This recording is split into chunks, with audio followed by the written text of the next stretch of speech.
আল্লাহ আইন করে দিয়েছেন রমাদানের 29 দিন কিংবা 30 দিন রোজা রাখবা, এটাই ফাইনাল। এরপরে কোনো কথা নাই। জোরে বলেন ঠিক কিনা?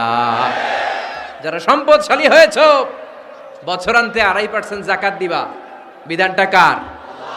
এটাই ফাইনাল। এরপরে কোনো কথা আছে? তার মানে আল্লাহ আল্লাহ রাসূল যেটা দিয়েছে এটাই ফাইনাল, এটাই সর্বোৎকৃষ্ট।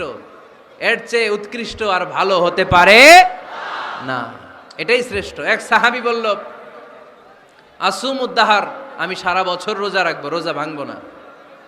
আরেক সাহাবী বলল, আতাজিলুন নিসা, আমি আমার বউয়ের কাছে যাব না, আজীবন বৈরাগ্য জীবন যাপন করব। আরেক সাহাবী বলল, উসল্লি লাইলা কুল্লাহ, সারা রাত তাহাজ্জুদ পড়বো, ঘুমাবো না।